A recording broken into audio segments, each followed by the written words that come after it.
बड़ा मुनाफा बड़ा मुनाफा कमाना नए ट्रेडरों की पहली प्राथमिकता होती है। और अमीर ट्रेडरों की पहली प्राथमिकता होती है जोखिम को नियंत्रण में रखना। अगली सुबह सवेरे सवेरे नया ट्रेडर और अमीर ट्रेडर का दरवाजा खटखटा रहा था। अमीर ट्रेडर ने कुछ मिनटों बाद दरवाजा खोला। हेलो। अमीर ट्रेडर ने अपने साधारण अंदाज में कहा, इस बार कम से कम तुमने आने से पहले कॉल तो किया। नया ट्रेडर मुस्कुराया, मैं आपसे सीखने आया हूँ प्रोफेसर साहब। मुझे लगता है मैंने आज कोई लेक्चर नहीं तैयार किया है, मगर तुम अंदर क्यों नहीं आते? आओ बैठो और बताओ तुम्हारे दिमाग में क्या चल रहा है, मैं शायद मदद कर पाऊं। जोखिम को नियंत्रण में रखना मैंने जितना सोचा था उससे ज्यादा जरूरी मालूम पड़ रहा है। जोखिम एक जंगली कुत्ते की तरह है और यह एक ट्रेडर को कई जगहों से काटता है। ट्रेडिंग के अलग अलग तरीके तुम्हें अलग अलग तरह से जोखिम में डाल सकते हैं। मुझे लगा कि पैसे गवा देना ही एकमात्र जोखिम है। हाँ, ये तो है, मगर तुम बहुत से तरीकों से पैसे गंवा सकते हो। नया ट्रेडर आराम से बैठ गया। पहला जोखिम तो यह है कि सौदे में तुम्हें घाटा हो जाएगा। तुम्हारा स्टॉक उम्मीद के विपरीत गतिविधि दिखाने लगे। ये सौदे का सामान्य जोखिम है। हालांकि तुम पोजीशन साइज या स्टॉप लॉस के माध्यम से अपने नुकसान को नियंत्रित कर सकते हो। फिर बाजार से जुड़ा जोखिम है।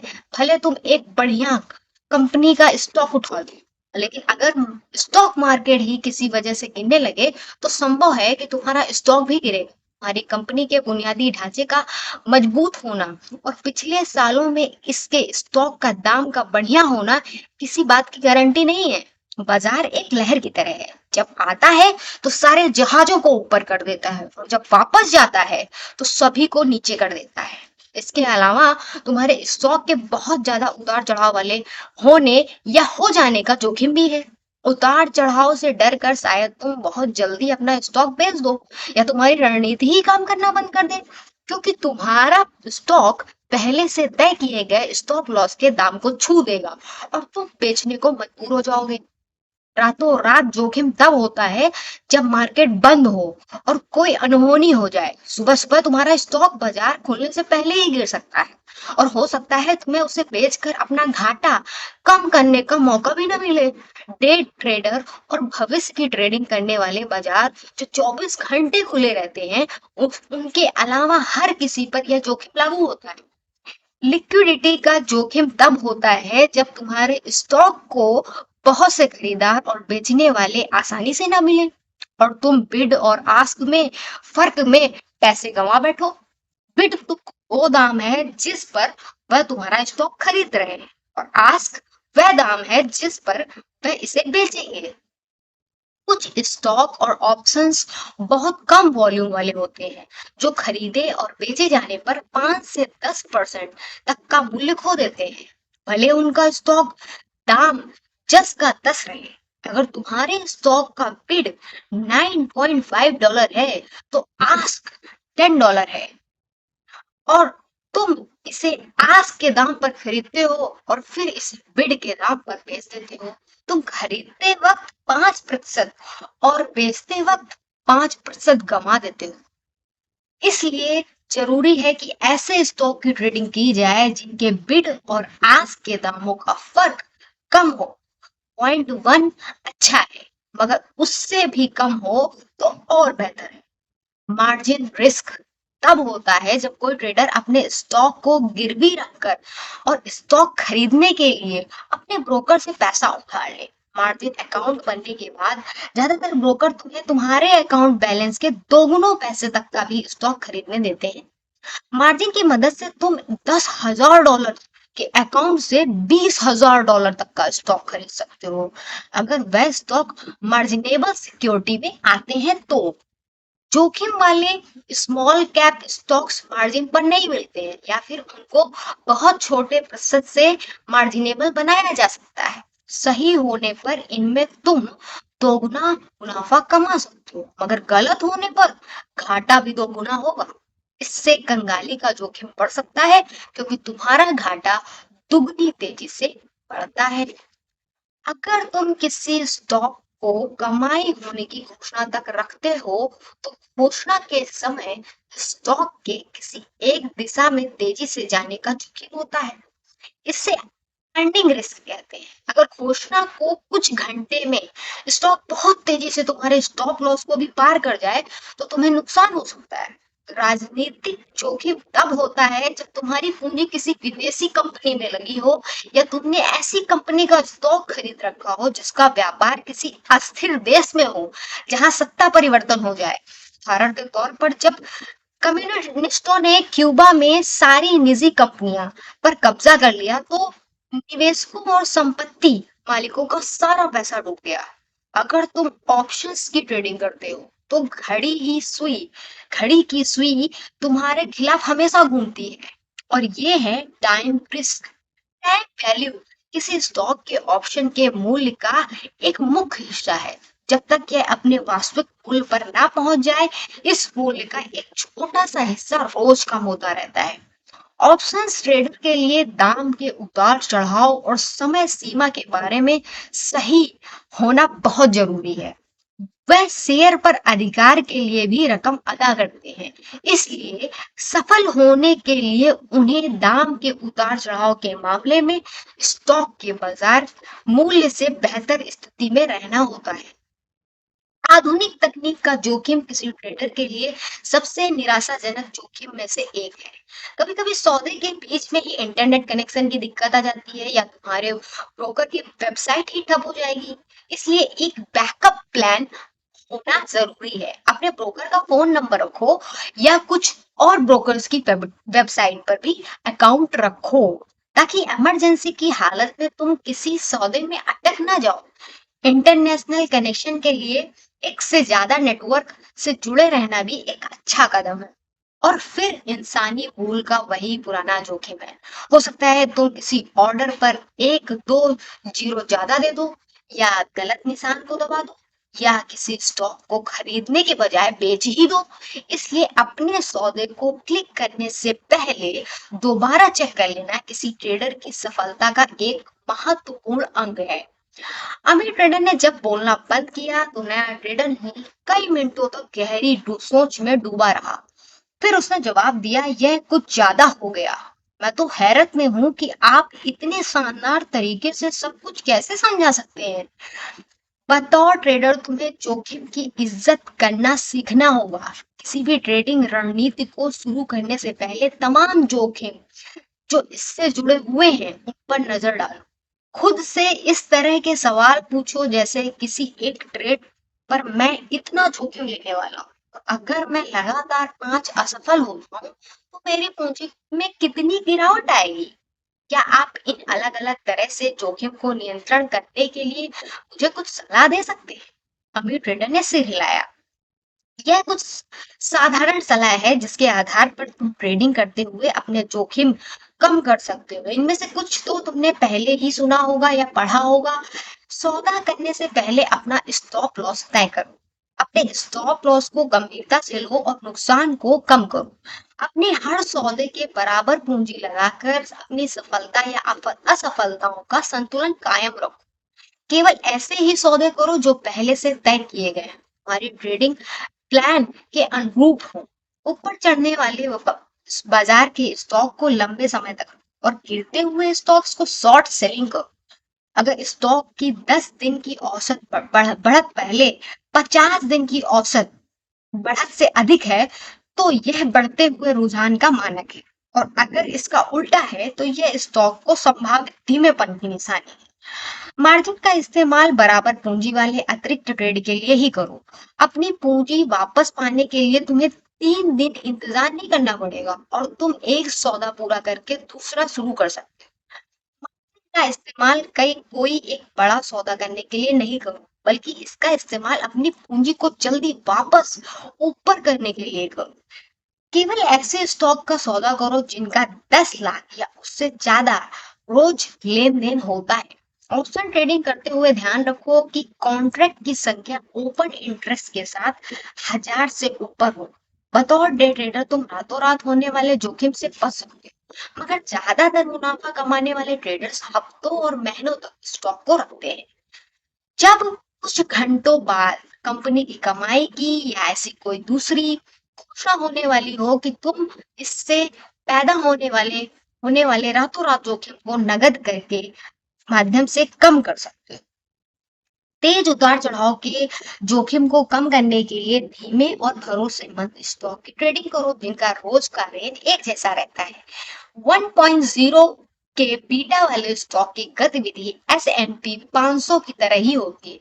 2.0 के बीटा वाले स्टॉक इंडेक्स से दोगुनी रफ्तार से बढ़ता है। तेज उतार चढ़ाव के जोखिम को कम करने के लिए तुम्हें कम बीटा वाले स्टॉक्स की ट्रेडिंग करनी चाहिए। पैसे कमाने के लिए तुम्हें तेज उतार चढ़ाव वाला स्टॉक नहीं चाहिए, बल्कि तुम्हें ऐसा स्टॉक चाहिए जिसका रुझान सही हो या फिर जो समर्थन या रुके हुए दाम पर मिल रहा हो। राजनीतिक जोखिम कम करने के लिए तुम्हें ऐसी कंपनियों का स्टॉक खरीदना चाहिए जिनका व्यापार उभरती अर्थव्यवस्थाओं के बजाय जापान, अमेरिका, इंग्लैंड, कनाडा जैसे देशों में हो। ऑप्शंस के मामले में समय के साथ से निकलने वाले जोखिम को तुम मनी कॉल्स पुट्स के माध्यम से कम कर सकते हो। इनमें से ज्यादातर वास्तविक मूल्य के होते हैं और इनका शायद ही कोई टाइम वैल्यू होता है।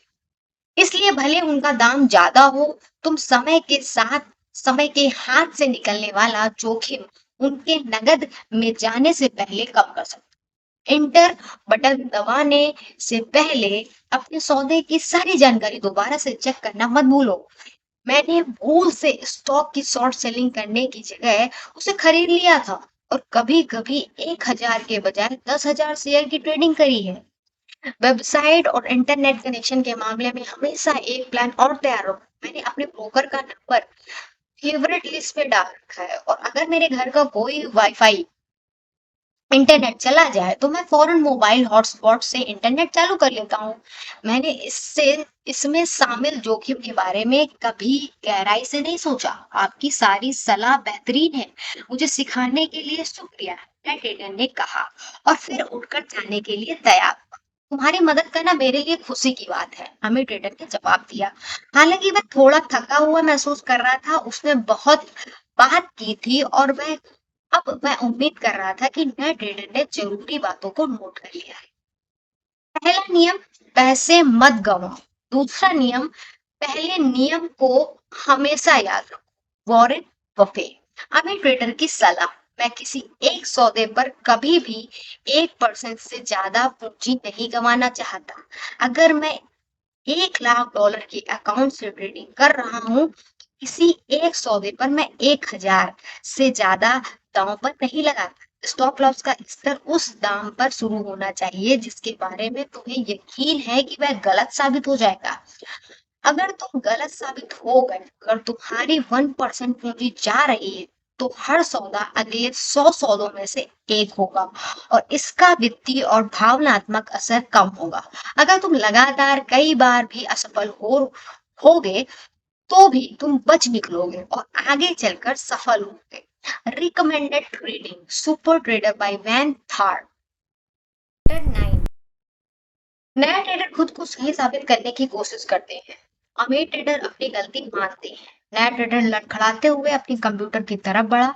वह थका हुआ था। महीने भर से SRRS के स्टॉक उसके पास था और यह स्टॉक अभी तक सही जा रहा। $10.03 तक गिरने से पहले यह स्टॉक अपने इतिहास के सर्वोच्च दाम $10.58 तक चढ़ा था।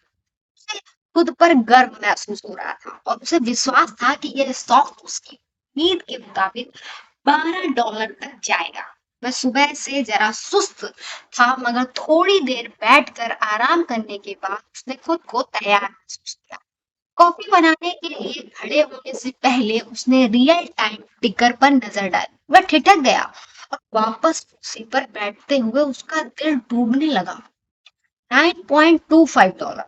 बाजार खुलने से पहले का दाम $9.25 था। अब उसकी सारी नींद उड़ गई थी। उसे कोई कॉफी नहीं चाहिए थी। $9.25, यह क्या? उसने तुरंत गणित लगाया। अभी कुछ देर पहले वह $615 के मुनाफे पर था और अब वह $50 के घाटे में। अचानक उसका सारा मुनाफा उड़ गया था। उसने ऑनलाइन सर्च किया और पाया कि SRRS के एक प्रतिद्वंदी ने एक नए डिजिटल उपकरण की घोषणा की। जो एसआरआरएस के मुकाबले ज्यादा बेहतर था। विश्लेषकों का मानना था कि यह उपकरण 4 महीने के अंदर बाजार में आ जाएगा और एसआरआरएस का मार्केट शेयर पहले साल में 20% तक गिर जाएगा। नया ट्रेडर को काटो तो खून नहीं। अब उसकी ट्रेडिंग रणनीति में उसका अहंकार शामिल होने लगा। उसे क्या करना चाहिए? उसने उसके अहंकार ने आवाज दी, फिक्र मत करो, तुम सही हो, अपनी स्थिति बरकरार रखो, यह स्टॉक वापस आएगा। दूसरी कंपनी का उपकरण जितना अच्छा नहीं हो सकता। यह दूसरे ट्रेडरों की जल्दीबाजी भरी प्रतिक्रिया है। नए ट्रेडर ने सोचा कि यह उसका अहंकार शायद सही है, मगर वह खुद को यह सोचने से रोक नहीं पा रहा था कि अगर यह स्टॉक वापस ऊपर नहीं आया तो पिछले महीनों में लगी मेरी मेहनत और समय का क्या होगा? अगर वह नहीं बेच रहा है तो वह गलत नहीं है, कम से कम अभी तो नहीं। उसे धैर्य के साथ स्टॉक के ऊपर जाने का इंतजार करना चाहिए, फिर वह इसे बेच देगा। नया ट्रेडर का ट्रेडिंग प्लान उसके अहंकार की तरह भावनाओं में प्रभावित नहीं था। उसका अहंकार उसे धैर्य रखने के लिए कह रहा था, मगर ट्रेडिंग प्लान कह रहा था कि बेच दो। ट्रेडिंग प्लान नए ट्रेडर को बड़े घाटों से बचाने या कमाए हुए मुनाफों को वापस गंवाने से बचाने के लिए बनाया गया था। बदकिस्मती से नए ट्रेडर को लगा कि वह ट्रेडिंग प्लान से ज्यादा चालाक है। वह ये भूल गया कि उसकी योजना थी कि अगर स्टॉक 5% से भी नीचे आए तो बेचना है, और अब ये 10% से भी ज्यादा नीचे आ गया था, मगर वह बेचने को तैयार नहीं था। अब वह इसमें भावनात्मक रूप से जुड़ गया।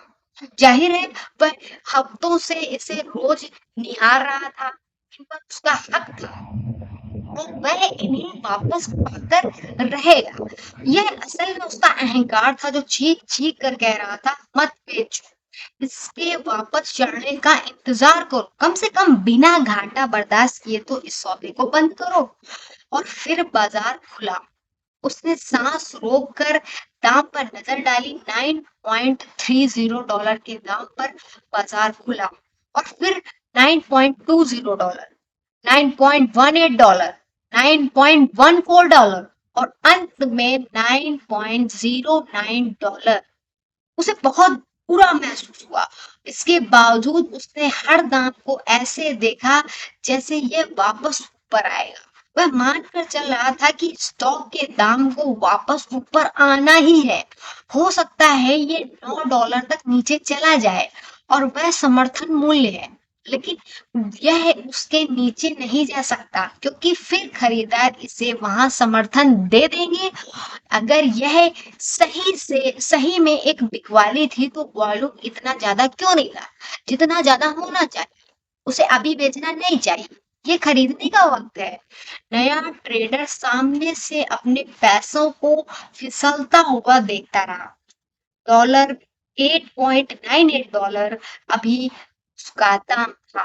वह अभी $185 के घाटे में था और वह अब किसी भी एक सौदे पर होने वाले सबसे बड़े घाटे की तरफ बढ़ रहा था। उसकी अनुशासनहीनता, ट्रेडिंग प्लान के हिसाब से नहीं चल पाने की जिद और स्टॉप लॉस का सम्मान नहीं देने के कारण उसे $135 का अतिरिक्त नुकसान हुआ। उसे यकीन था कि एक उछाल आएगा। यह समर्थन मूल्य था। खरीदने वालों की अभी भीड़ लगेगी। कुछ ही सेकंड में एसआरआरएस के शेयर बढ़ के $9.10 हुआ और फिर वापस $8.80 तक गिर गया। वॉल्यूम भी आधे दिन के वॉल्यूम को पार कर गया और स्टॉक तेजी से गिरने लगा। अब वह इससे और ज्यादा बर्दाश्त नहीं कर सकता था। नया ट्रेडर ने अपना स्टॉक बेच दिया। वह हताश था। एसआरआरएस का स्टॉक का चयन करने के लिए और निर्धारित स्टॉक दाम से भी नीचे चले जाने पर उसे बेचने के लिए वह खुद को दोष दे रहा था। वह हफ्तों से अपने मुनाफे को निहार रहा था, मगर आखिर में उसने $275 का नुकसान उठा लिया। उसने एसआरआरएस पर कई हफ्ते मेहनत भी की थी और ऐसा लग रहा था जैसे वह कोई बहुत बड़ा स्टॉक ऑपरेटर हो जो चार्ट, वॉल्यूम, दाम आदि का विश्लेषण करता हो। वह मायूस हो गया। वो अमीर ट्रेडर से बात नहीं करना चाहता था। वह ट्रेडिंग भी नहीं करना चाहता था।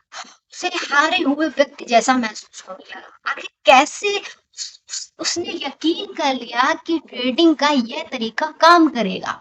कुछ घंटे उदास रहने के बाद उसने फिर से स्ट्रीमर पर नजर डाली।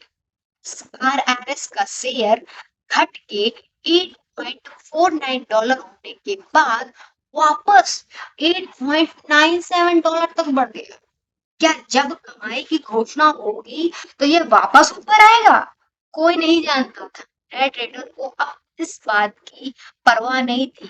वह बस पैसे कमाना चाहता था। उसे समझ आ गया था कि नुकसान किसी भी सौदे में हो सकता था, मगर नुकसान की राशि को नियंत्रित कर सकता था। उसे एहसास हुआ कि अगर कोई स्टॉक उसके एग्जिट प्राइस, ट्रेलिंग स्टॉप या स्टॉप लॉस पर पहुंच जाए तो बहुत मुमकिन है कि वह उस सौदे के बारे में गलत है। उसे यह संकेत समझना चाहिए और बेचकर निकल जाना चाहिए। वह इसे इंश्योरेंस की तरह देखने लगा। अगर किसी महीने जरूरत नहीं भी हो तब भी वह बिना बुरा माने कार इंश्योरेंस का भुगतान करता था।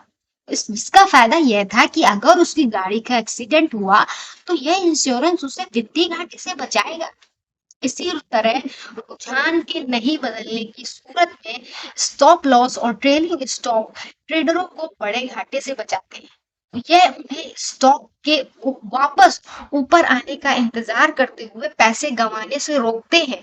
उसे अब समझ आ रहा था कि वह इस मौके पर कुछ पैसे कमा भी सकता था। स्टॉक जब गिर रहा था तब अगर वह सही समय पर बेच देता तो फिर इसे फिर गिरे हुए दाम पर वापस खरीद सकता था। बिना जरूरत के बाजार में बाहर होने से बचने के लिए उसे अब स्टॉप लॉस की अहमियत समझ में आई। इसके अलावा रुझान के हिसाब से ज्यादा मुनाफे कमाने के लिए ट्रेलिंग स्टॉप की भी सावधानी से तय करना था। इस हादसे के बारे में अच्छी बात यह थी कि उसने सब कुछ खुद सीखा था। वह खुशकिस्मत था कि उसे बहुत कम पैसों का नुकसान हुआ था।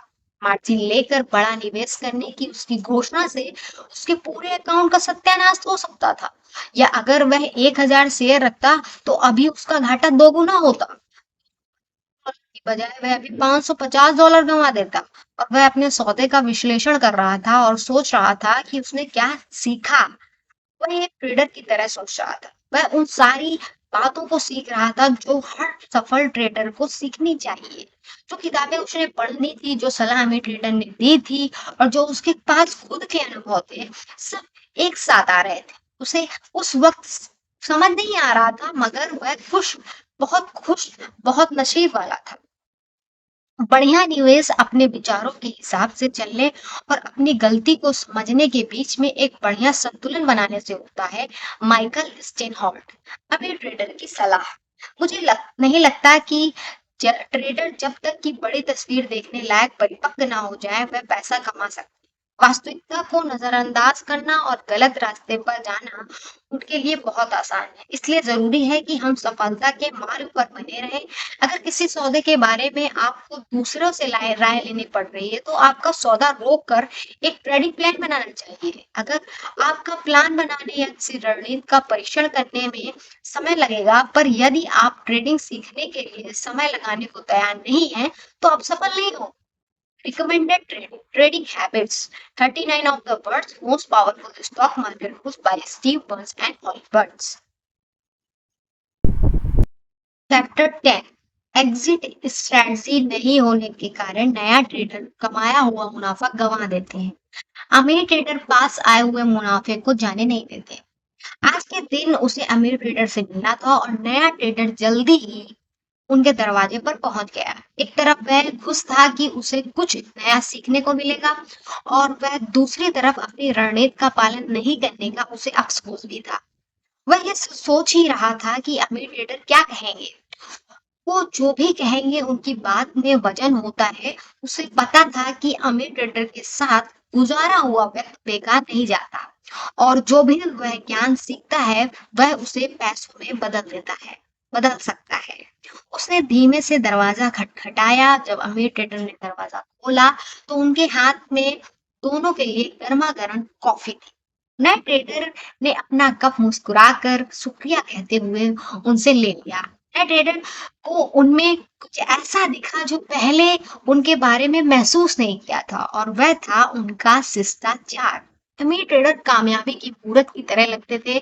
घर पर आराम करते हुए भी वह एक उद्देश्यपूर्ण और अक्लमंद व्यक्ति की तरह रहते थे, जैसे उनका हर शब्द और काम पहले से निर्धारित हो। वह हमेशा तरोताजा और नए दिन के लिए तैयार रहते थे। नया ट्रेडर को पता था कि वह अमीर ट्रेडर की तरह ही बनना चाहता था। उसे उनकी तरह आजादी, आत्मविश्वास और सुरक्षा चाहिए। इसलिए वो भी ट्रेडिंग कर रहा था। कॉफी के लिए शुक्रिया। अरे कोई बात नहीं, अमीर ट्रेडर ने कहा, अंदर आ जाओ। नया ट्रेडर उनके पीछे पीछे डाइनिंग रूम में पहुंचा। हमारी ट्रेडिंग कैसी चल रही है? अमीर ट्रेडर ने युवक को देखते हुए पूछा। युवक कुछ ज्यादा ही बुझा हुआ मालूम पड़ रहा था। क्या बताऊं, जब भी मुझे लगता है कि मैंने चीजें समझ ली हैं, कोई नई दिक्कत हो जाती है। अमीर ट्रेडर मुस्कुराया। मैं समझ रहा हूँ क्या कह रहे हैं। मुझे इस तरह की दिक्कत हुई थी। ये सब ट्रेडिंग सीखने की एक प्रक्रिया का हिस्सा है। अगर तुम कभी भी बाजार को पूरी तरह नहीं समझ लो, तुम बाजार के बारे में भविष्यवाणी नहीं कर सकते हो। तुम सिर्फ बाजार से मिल रहे संकेतों के अनुसार क्रिया तय कर सकते हो। कम से कम मैंने तो अभी तक यही सीखा है। आपके हिसाब से ट्रेडिंग प्लान का उपयोग करते हुए मुनाफा लेकर निकलने का सर्वोत्तम उपाय क्या है? ये तुम्हारे ट्रेडिंग प्लान, प्रक्रिया या सिस्टम पर निर्भर करता है। जैसे ट्रेड यानी कि कुछ जैसे trend trader trailing stop loss या जानने पर मुनाफा निकाल लेते हैं।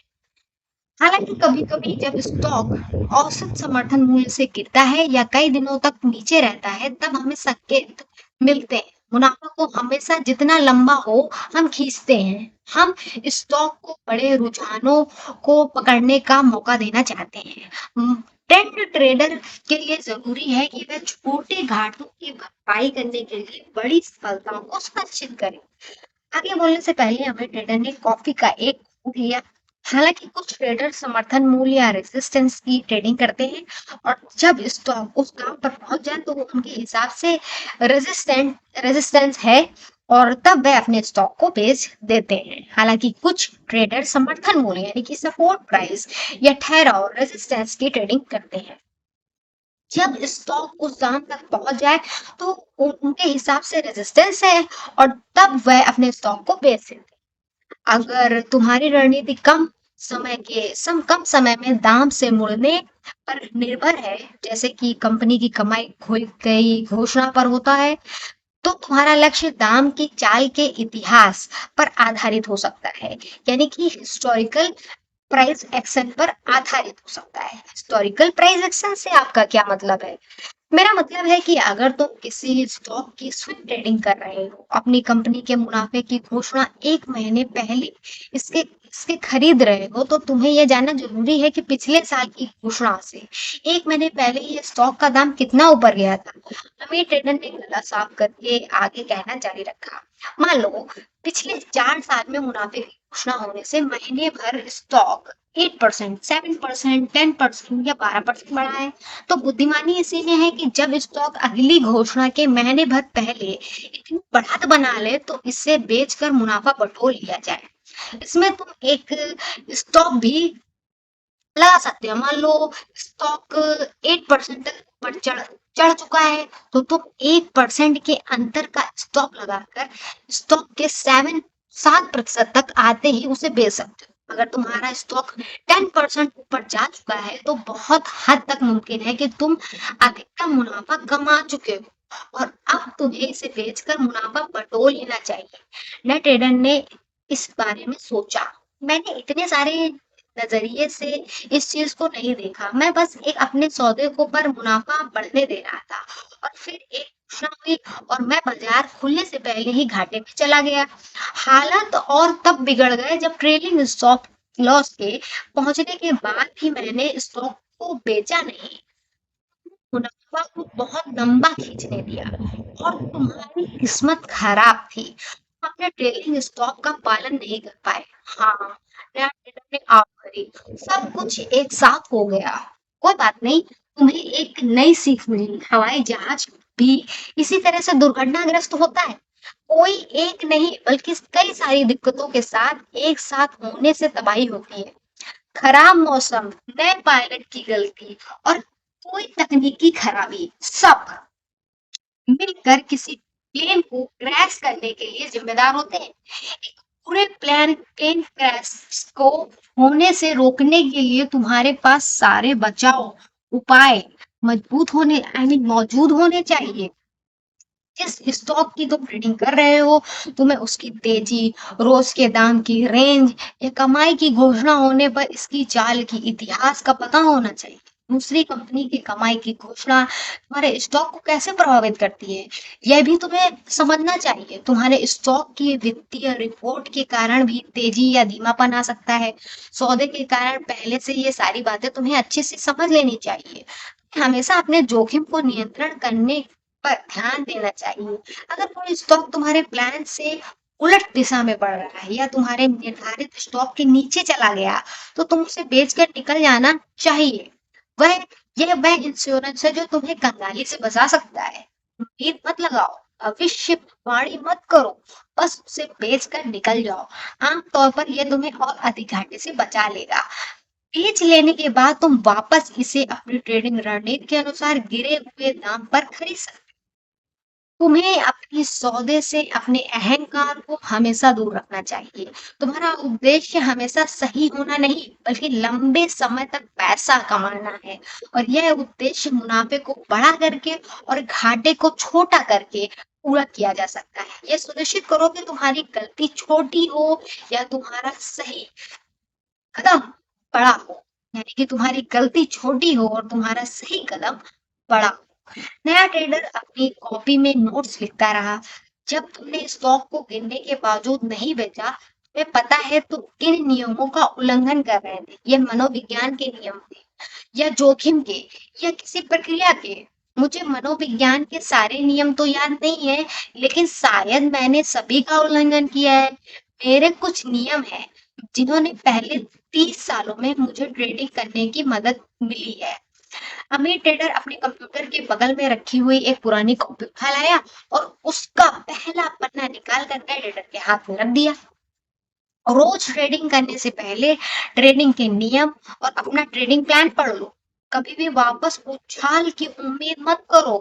अपने घाटे को पहले से निर्धारित स्टॉप लॉस या ट्रेलिंग स्टॉप लॉस के स्तर पर ही रोक लो।